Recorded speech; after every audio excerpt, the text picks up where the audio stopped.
The moai, and you have all kinds of incredible mysteries there. Notice the moai with the hands in the navel. Just as a side note, you get something very similar at Göbekli Tepe, I think. But these are some of the petroglyphs. Notice the hands. We were just hearing about the hand shape.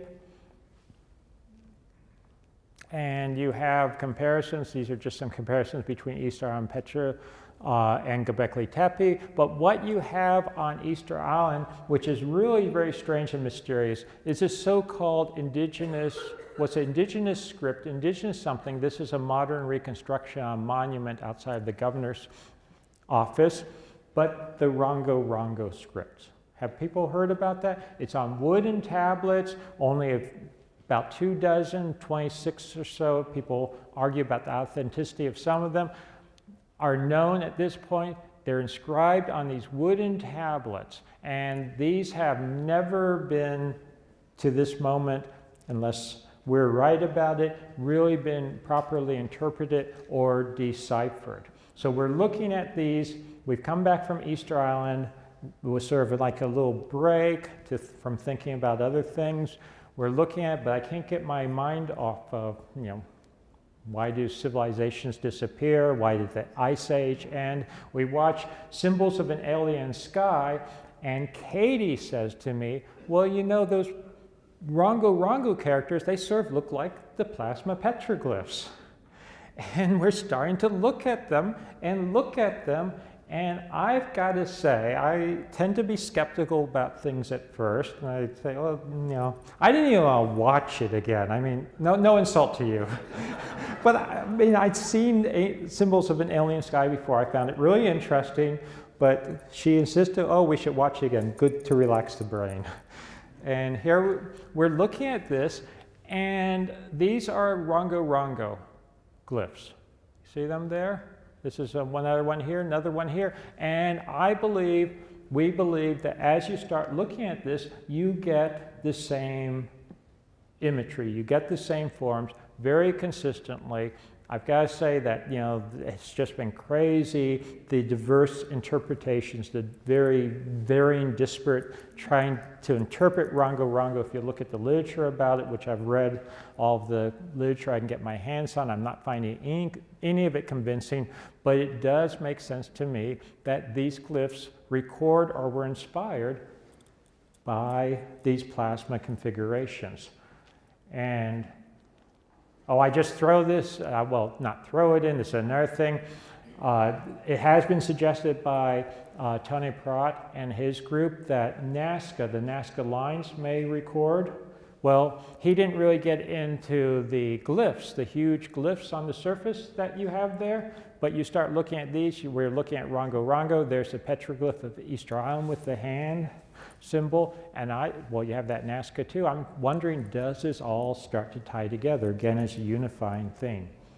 You look at other aspects of this, and I realize what time it is, so I'm paying attention to time, but you look at other aspects of this, for instance, some of the legends, and I can't go into this great detail, but Easter Island, there's a legend. I want to read this. In the days of Roko Hitau, the sky fell. What are they referring to by the sky falling? It fell from above onto the earth. The people cried out, the sky has fallen in the days of King Roko Hitau. He took hold, he waited a given time, the sky returned, it went away, and it stayed up there again. So could this be referring to plasma changes in the sky?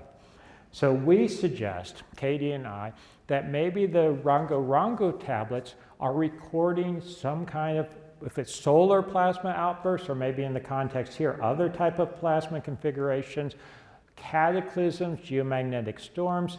Could it be recording this? In fact, when you look at the glyphs, they seem to, in many cases, morph from one form to another, as if they're recording like a film, different configurations in the sky. We suggest that maybe it's what we could call scientific text, or at least the original ones. Like anything, some of this could have been lost later, it could have been reused, it could have been tried to turn into some type of language later, but I'm suggesting for the origin of these glyphs. Could it be that they're recording some kind of plasma events?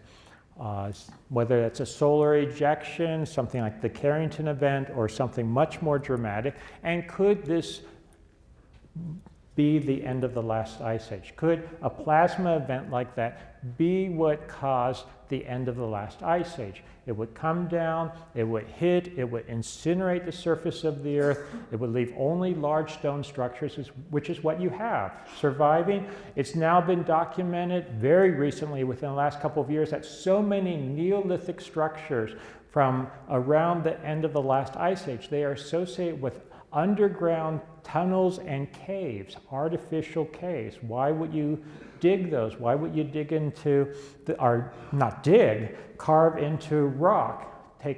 Spend tremendous amount of time and energy to do that. Well, if you're trying to survive a cataclysm from above, literally fire coming down, it would create deluges, huge floods, biblical floods, evaporating water, evaporating ice. You would have to precipitate out again. You're causing ice sheets to melt, sea levels are rising, earthquakes, volcanic activity increased.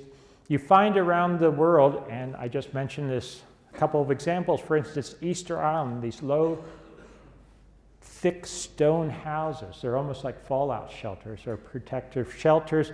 Also, even on Easter Island, they used the artificial caves heavily. Give you just an example. You have things like Mesa Verde, I don't know, were they just under cliffs for the fun, or was that? In some cases, I'm not saying all of this would go back that far, but is it a collective memory? Is it a memory that you have to protect yourself for what may come in the future? Back to Göbekli Tepe, were they seeking to protect themselves? Was this plasma coming down? Was it literally burning, incinerating? Did they want to protect this structure? I throw it out there. And could this be the cause of the great rains, ultimately, that eroded the Sphinx? Could it push this all back? The geology does not deny that it could be that old. It's compatible. And again, Perrott and his group have questioned the date. Well, as I said, here I'm suggesting that maybe at least one of these major events, because there may have been more than one, could have been at 9700 BCE by conventional dating. I realize not everyone accepts the conventional dating here, and that this could have wiped everything out. And I've got 2 more slides, because I know I'm running out of time. Could it happen again? This is something that people ask me. This was published in Astronomy and Astrophysics. Similar things have been published in Nature, for instance. So again, this is good conventional peer review. In this case, we're looking at a reconstruction of solar activity. This is the end of the last ice age. So incredible mood swings, if you would, of the sun, and very high solar activity, and it sort of declines. This is end of the last ice age, 7,000 or so BCE, declines. We have lull. Notice that we're ramping up again. In the last century or less, there's a lot of indication things are happening, things are getting active again. So I would say be prepared, although I'm not, I don't want to be overly dramatic, but who knows? If something hits tomorrow, you heard it here, right?